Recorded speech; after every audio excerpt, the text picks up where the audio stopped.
warfarina, esta função exacerbada anticoagulação provocará sangramento. E aí, nós estamos diante de uma situação em que o fármaco ele passa a ser chamado de droga. O fármaco ele é chamado de medicamento quando ele faz ou realiza a ação para a qual nós prescrevemos, e isto tem que resultar um benefício para o paciente.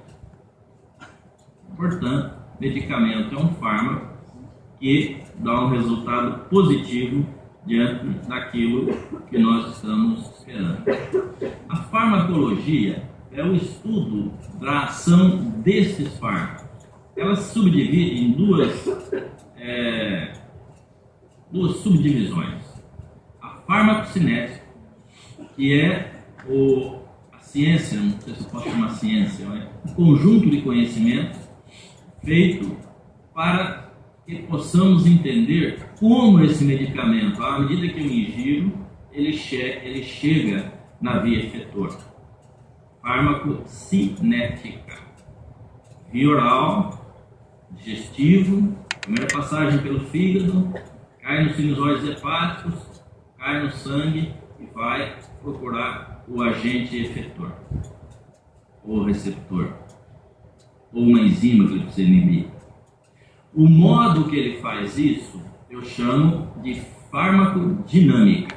Então, farmacodinâmica é o estudo que nos informa como um fármaco age.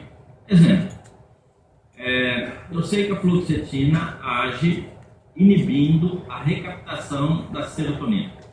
Esse mecanismo de ação que me dá é a farmacodinâmica. Mas eu sei que a dabigatrana, que é um anticoagulante, de cada 100 gramas que eu ingiro do medicamento, apenas 10 será absorvida e atuará na anticoagulação, porque ela tem um problema de biodisponibilidade que é baixo. Então, sob esse ponto de vista, esse estudo, essa informação é dada pela farmacocinética. Um outro conceito extremamente importante é que toda vez que vocês prescreverem um medicamento, vocês precisam conhecer a via de eliminação desse medicamento, de metabolização. Via de regra, quando nós ingerimos um fármaco, uma molécula, ela não vem sozinha. Ela precisa estar dentro de um comprimido, por exemplo, de uma cápsula, de uma solução. E junto com ela vem uma quantidade de substâncias que servirá para fazer aquela formulação, aquela forma farmacêutica. Comprimido, por exemplo. Se você vai administrar a warfarina, que é um anticoagulante, eu administro 5 mg. Mas o comprimido é grande. Por quê? Porque esse comprimido ele contém algumas substâncias que protegem essa molécula do suco gástrico, que é um pH muito ácido, depois será liberada no intestino, e a hora que for liberada no intestino, ele precisa ter o menos possível de interação com as bactérias, com os ácidos biliares e com o pH alcalino, senão ele não será absorvido. Então, essa questão de QSP, que é a quantidade de outras substâncias que você põe para dar forma e para melhorar a biodisponibilidade do medicamento, também é extremamente importante. Exemplo, a vitamina K via oral tem uma ação, EV tem outra ação. Intramuscular é catastrófica, ninguém consegue definir a dinâmica de absorção da vitamina K intramuscular. Então, essas peculiaridades de cada medicamento, de cada ação que ele faz, bem como da administração, a gente tem que conhecer. É fundamental. Mas é genérico.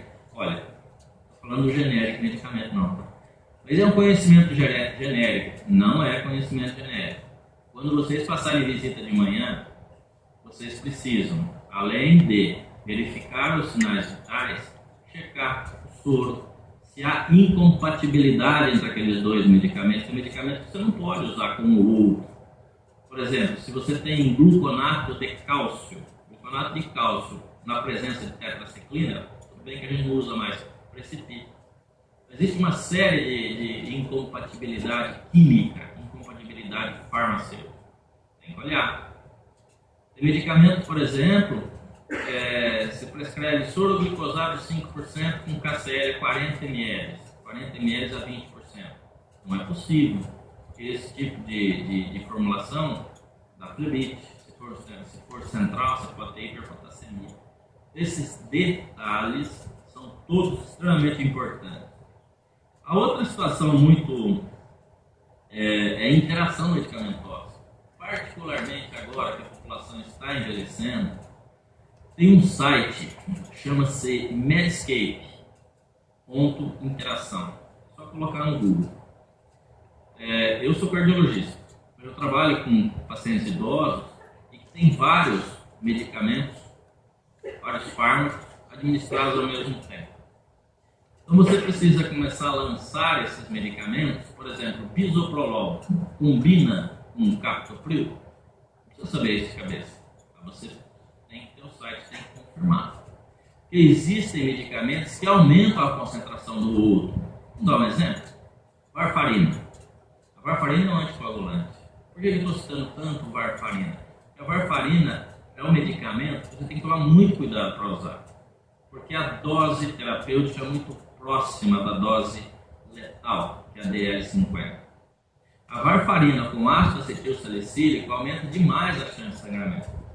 A varfarina com amiodarona aumenta demais a chance de sangramento.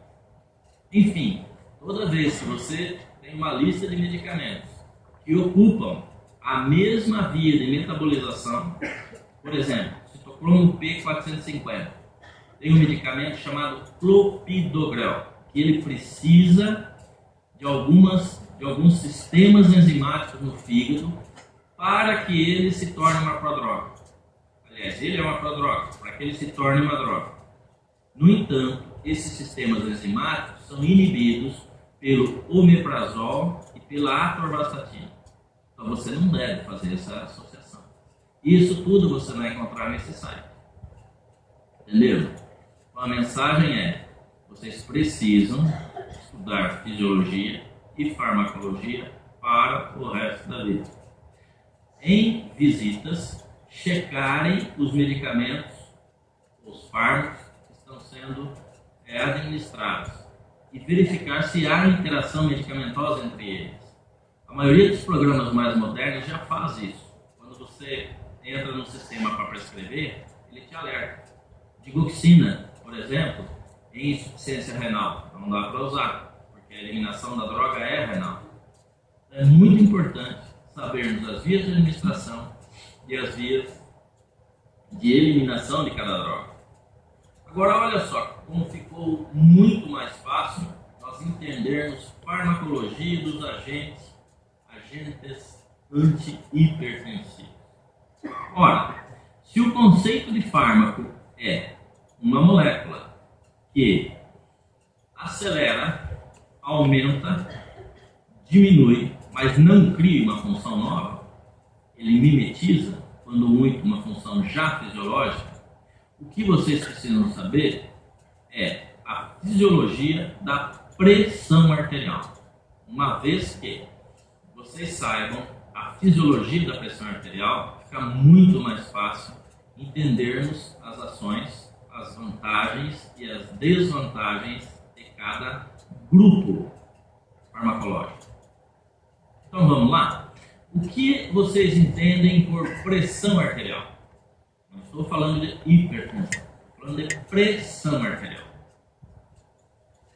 Pressão arterial é uma medida física que corresponde à pressão que o sangue exerce durante a circulação na parede do vaso. É uma medida física. Pressão normal, 120 por 80 milímetros de mercúrio. A equação da pressão arterial é conhecida há muitos anos, já de 1700 e alguma coisa. A pressão arterial ela é igual ao débito cardíaco multiplicado pela resistência vascular periférica. Faz sentido para vocês isso? Ora, o que é débito cardíaco? É a quantidade de sangue que o coração lança na raiz da aorta por minuto. E ela vem de uma equação muito simples. Você calcula o volume sistólico, que normalmente é 50 ml, e multiplica pela frequência cardíaca. Vamos colocar 60? Então, nesse exemplo, 60 vezes 50 vai dar 3 litros. Agora, a questão é compartimento e conteúdo. Se eu mando 3 litros por minuto, eu tenho uma pressão de 120 por 80. Mas se porventura a minha frequência cardíaca aumenta muito, de 60 ela vai para 120, essa quantidade de sangue lançada no sistema arterial vai sair de 3 litros e vai para 6. Mas o continente é o mesmo. Portanto, é possível que eu tenha crises ou elevação da pressão arterial com elevação apenas da frequência cardíaca. Vocês concordam? Então, esse é um mecanismo. Elevamos o débito cardíaco. E é o mecanismo mais simples, mais fácil de atuar. Ora, quem controla a frequência cardíaca? Do ponto de vista fisiológico, o sistema nervoso simpático e o sistema nervoso parasimpático, que estão subordinados ao sistema nervoso central. Portanto, lá no centro vasomotor, se eu tenho aumento de estímulo, o sistema nervoso simpático, que é o periférico, ele vai liberar mais adrenalina, noradrenalina, nos receptores cardíacos e nós teremos um aumento da frequência cardíaca, consequentemente do débito cardíaco, consequentemente da pressão arterial. Um exemplo prático de um mecanismo assim mais corriqueiro de subida de pressão arterial por aumento da frequência cardíaca. Eu estou prestando atenção aqui, algumas pessoas estão bastante ansiosas e eu sei o motivo. 9h30 fecha a biblioteca e o povo quer ir lá estudar, principalmente farmacologia da hipertensão arterial. E o tempo está passando, e o povo está ansiando, está ficando ansioso, e começa a acelerar o coração, e a pressão começa a subir. De repente, um não aguenta e sai correndo e vai até a biblioteca. Eu quero esse livro, eu quero, tem que pegar, tem que estudar esse livro. E aí, ele chega lá com 18 por 8. Às custas de aumento da frequência cardíaca. Estimulado pelo sistema nervoso simpático e pelo sistema nervoso central. Fácil, né? Então, se eu expuser uma droga que bloqueie o sistema nervoso simpático, vocês percebem que eu posso usar essa droga como antihipertensivo? O exemplo clássico são os beta-bloqueadores. Mas por que beta-bloqueadores? Porque o sistema nervoso simpático ele tem vários, mas os mais importantes receptores são beta-1, beta-2 e alfa. O beta-1 ele é o que está no coração e que, quando estimulado pela adrenalina, pela noradrenalina, aumenta a síntese de AMP cíclico e aumenta a frequência cardíaca. Faz algumas mudanças no potencial de ação cardíaca. A droga mais conhecida e uma das primeiras chama-se propranolol. Acontece que o propranolol ele é um bloqueador interessante do beta-1, mas ele não bloqueia só beta-1, ele bloqueia beta-2 também. Acontece que o beta-2 ele é um broncodilatador. Portanto, quando eu administro o propranolol, então nós vamos pegar aqui o Marcos, ele vai tomar um comprimido de propranolol. Esse comprimido de propranolol vai descer no estômago, vai chegar no duodeno, chega lá no terço proximal do intestino delgado e vai ser absorvido. Ele é metabolizado no fígado, propranolol. E ele é uma molécula lipofílica.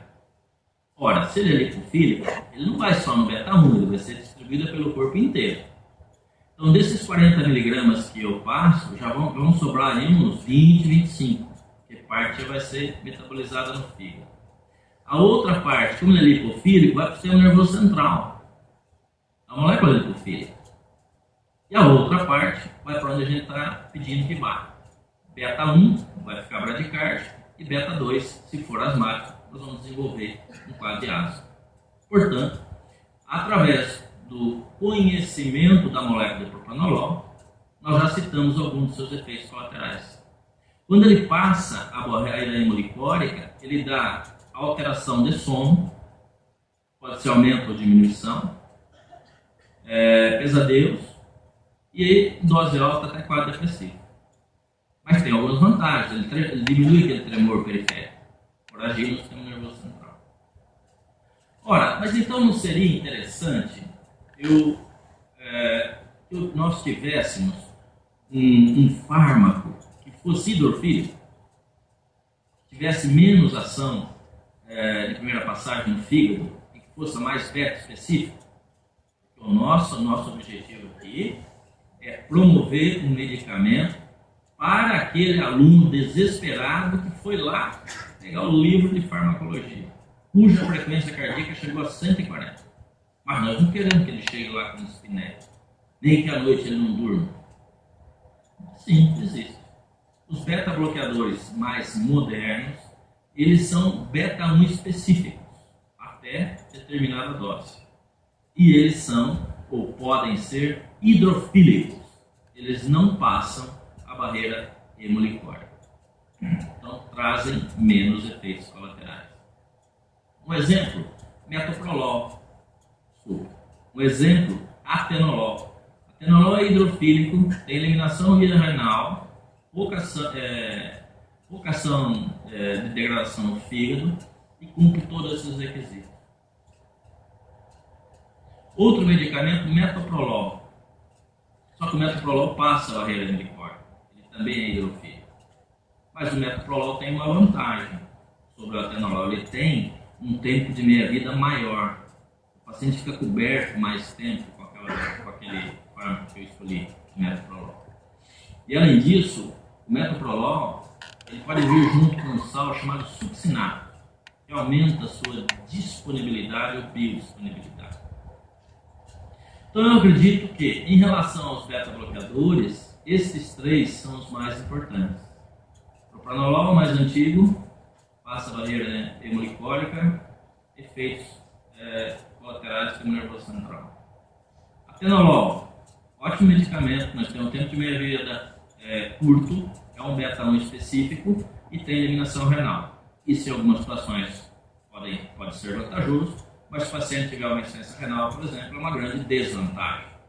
E o metoprolol, que tem eliminação hepática, também passa a barreira hemolicórica, portanto ainda tem alguns efeitos colaterais do sistema nervoso central, e é um beta-1 específico. Okay? Então esses são os medicamentos que nós podemos ajudar esse aluno nosso ansioso, desesperado.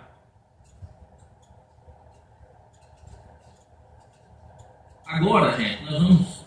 existe uma outra classe de medicamento que possa atuar na frequência cardíaca, no sistema nervoso simpático? Sim ou não? De onde vem o estímulo? Do sistema nervoso central. Lá no sistema nervoso central, o receptor é alfa, adrenérgico. Então existem alguns medicamentos, por exemplo, a conidina e o metildopa, que inibe o tônus central, o tônus simpático central. São remédios muito bons, mas como eles agem no sistema nervoso central, eles costumam dar os efeitos colaterais mais proeminentes do propranolol do que os periféricos. Então tem mais sonolência, tem mais distúrbio do sono e tem mais hipotensão postural. Em compensação, tem menos bradicardia, porque ele não age diretamente no efetor. Entendeu? Agora que nós já vimos a frequência cardíaca, agora nós vamos passar então para a segunda parte da equação.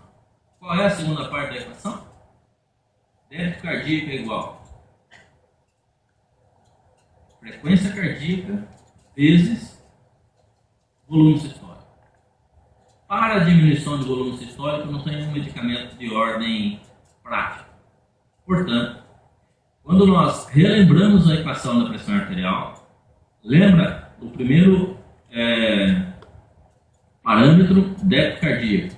Então, a pressão arterial é igual ao débito cardíaco vezes a resistência periférica total. Vamos estudar um pouquinho da resistência periférica total, então?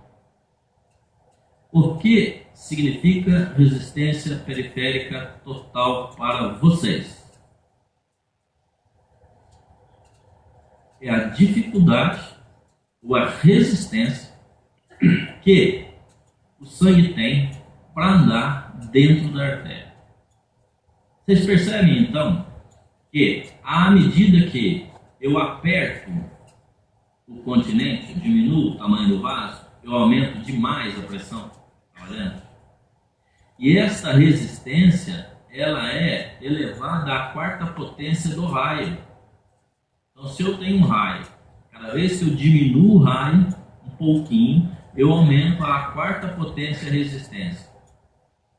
Portanto, pacientes que são vasoconstrictos, têm vasos apertadinhos, eles têm uma tendência à hipertensão arterial muito grande, muito maior. Exemplo, crise hipertensiva, pré-eclâmpsia. Então vamos lá. Olha, o que faz o vaso ficar mais constrito? Quando o endotélio, nós estudamos o endotélio, nós observamos que ele contém substâncias vasodilatadoras e vasoconstritoras. Vasodilatadora, óxido nítrico.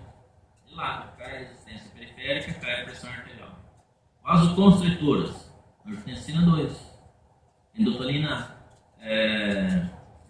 A, vasopotente, vasoconstritor. Vasopressina não é do endotélio, mas faz vasoconstrição. Além disso, partindo da raiz da aorta, à medida que eu caminho para dentro dos órgãos, eu vou encontrar alguns esfíncteres. Esses esfíncteres são conhecidos como arteríolas, depois meta-arteríolas e depois os sinusoides. Essas arteríolas e meta-arteríolas, elas têm esfíncteres que sofrem ação do sistema nervoso simpático, adrenalina e noradrenalina, e sofrem ação também da angiotensina 2 e da vasopressina. Portanto, quando eu tenho tônus simpático, além da frequência cardíaca aumentada que eleva a pressão arterial, eu também tenho uma vasoconstrição periférica. Essa fórmula da resistência ao fluxo sanguíneo é mais ou menos aquela que vocês aprenderam no cursinho lá de a diferença de potencial é igual a resistência e intensidade de corrente. A intensidade de corrente seria o volume, né? O volume passa. A diferença de potencial seria a diferença de pressão na raiz da aorta e do lado venoso, e a resistência seria o resultado dessas duas situações. Bom, mas voltando então, quais são os receptores vasoconstritores que nós temos no corpo? Então nós temos receptor alfa, sistema nervoso simpático. Nós temos receptores para angiotensina 2. Temos receptores para vasopressina e para endotelina. Olha que situação interessante. Quem é angiotensina 2?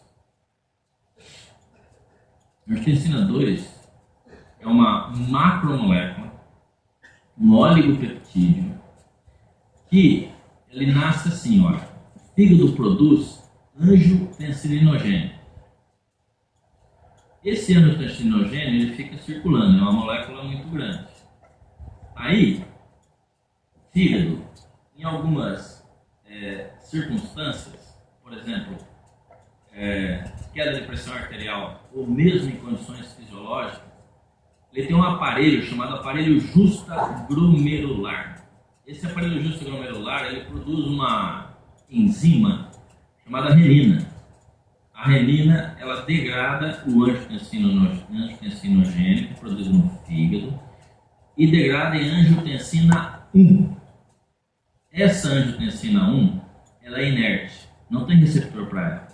Mas quando ela passa no pulmão, tem um sistema lá chamado Sistema da Enzima de Conversão da Angiotensina, ou ECA. E aí, esse ECA degrada a angiotensina 1 em angiotensina 2. Aí sim, potente vasoconstritor. Então, toda vez que eu tenho um aumento de angiotensina 2 por algum motivo, por exemplo, por aumento de renina, eu tenho vasoconstrição. Se eu tenho vasoconstrição, diminui o continente, aumenta a pressão dentro do vaso. Portanto, a angiotensina 2 é um potente vasoconstritor. Mas não é só isso. A angiotensina 2 tem receptor também na camada fascicular da adrenal, onde são produzidos os mineralocorticoides, dentre eles a aldosterona. E a aldosterona, ela no túbulo contornado distal, ela capta o sódio, elimina o potássio e capta também a água. Portanto, quando eu tenho um aumento de angiotensina 2, eu tenho um aumento da vasoconstrição, ou seja, uma diminuição do continente, e além disso, um aumento do conteúdo. Vocês concordam? Essas duas situações tornam essa molécula muito hipertensiva. Isso tem algumas razões. Se você tem um paciente que tem um sangramento intenso, não é extremamente interessante você ter vasoconstrição para manter a pressão arterial? Esse é um mecanismo. Portanto, quando eu tenho aumento de angiotensina 2, eu tenho vasoconstrição periférica associada ao aumento do conteúdo do vaso. Então, eu tenho aumento da pressão arterial por dois motivos. Ok? Bom, agora, já que nós entendemos como funciona a angiotensina 2, nós podemos elucubrar que molécula eu posso colocar no organismo para que eu tenha uma diminuição da ação da angiotensina 2, consequentemente uma vasodilatação e consequentemente uma queda da pressão arterial. Povo, pode falar, povo. Eu estou escutando. Isso mesmo. Uma molécula que iniba a produção de renina. Por exemplo, existe esse medicamento. Ele não tem muita função prática, mas existe. Ou eu coloco uma molécula que iniba a conversão da angiotensina 1 em angiotensina 2, que é um inibidor do sistema de conversão da angiotensina, mais conhecido como IECA. Inibidor da enzima que converte a angiotensina, IECA. Ora, quando eu faço isso, eu aumento a concentração de uma substância paralela chamada bradicinina. Então, essa enzima de conversão da angiotensina, ela degrada a angiotensina 1 transformando a angiotensina 2. Se eu inibo essa enzima com essa molécula, eu vou ter menos angiotensina 2 circulante. E tem várias moléculas. A primeira, ou a mais antiga, ou uma das mais antigas, foi conhecida como captopril. Então, o captopril tem um radicalzinho lá na molécula, certo? Chamado sulfidrila. E quando ele encontra a enzima de conversão da angiotensina, ele gruda e não desgruda mais, vai cair o nível de angiotensina 2. Conseguir fazer um belíssimo antihipertensivo.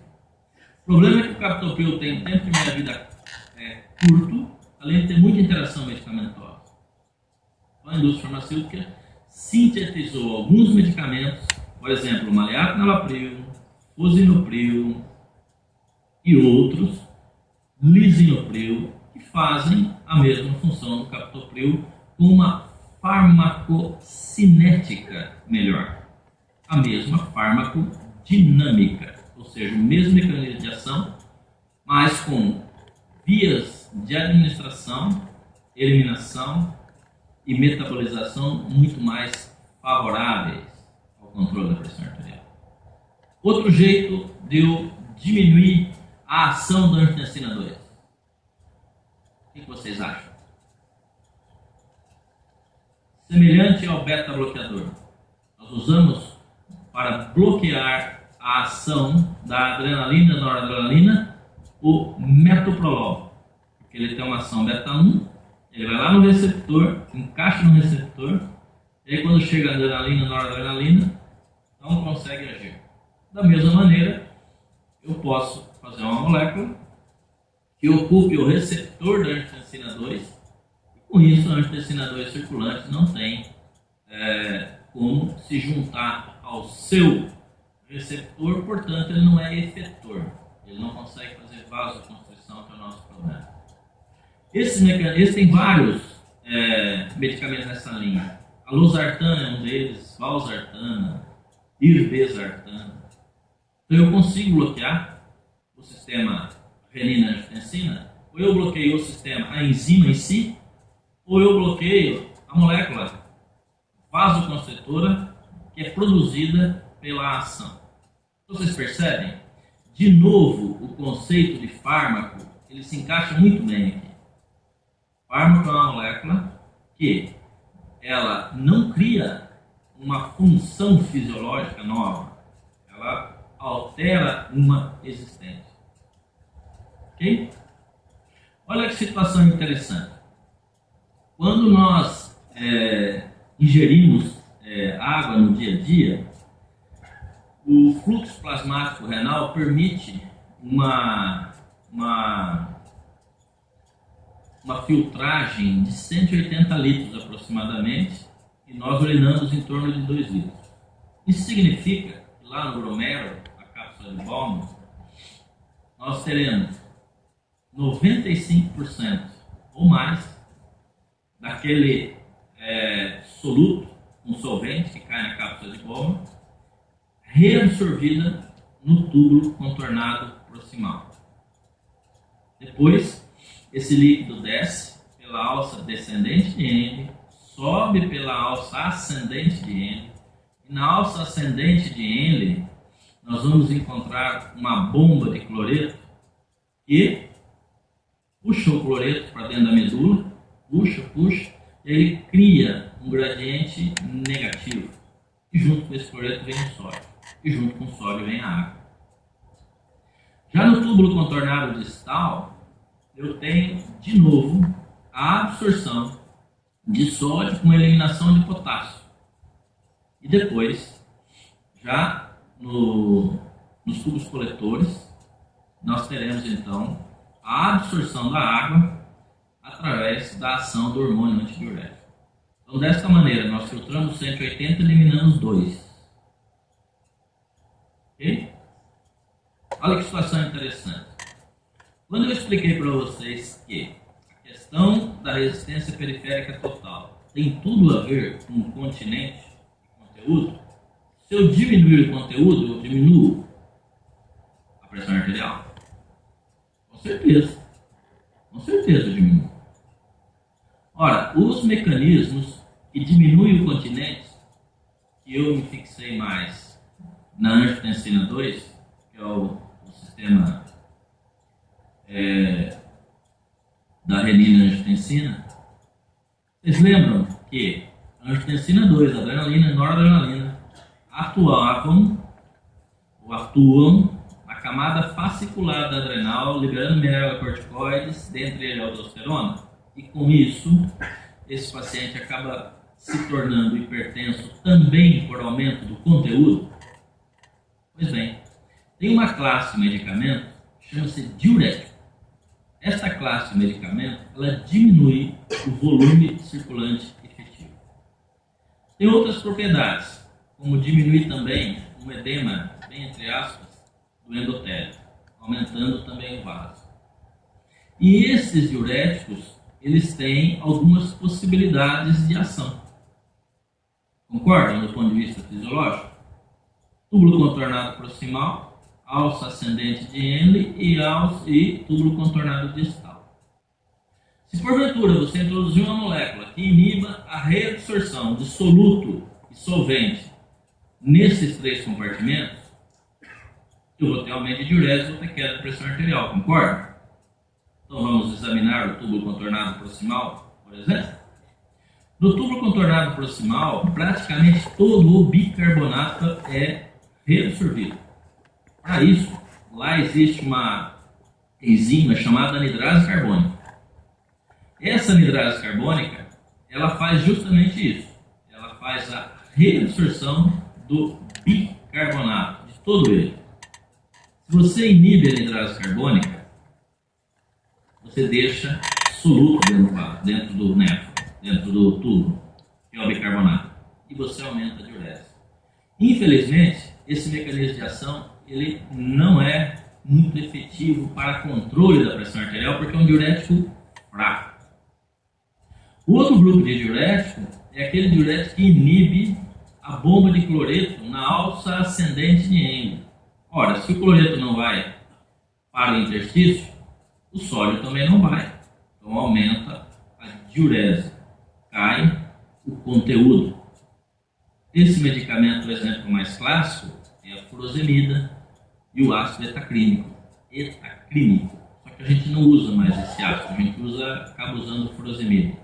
Por questão de audição, de mecanismo de biodisponibilidade, etc. Só sobra um outro lugar para que nós possamos agir, que é o túbulo contornado distal.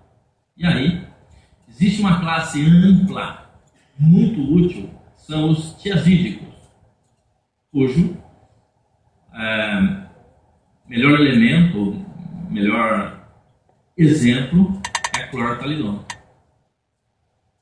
que age nesse sentido. Então vocês já perceberam que há medicamentos que têm sinergismo.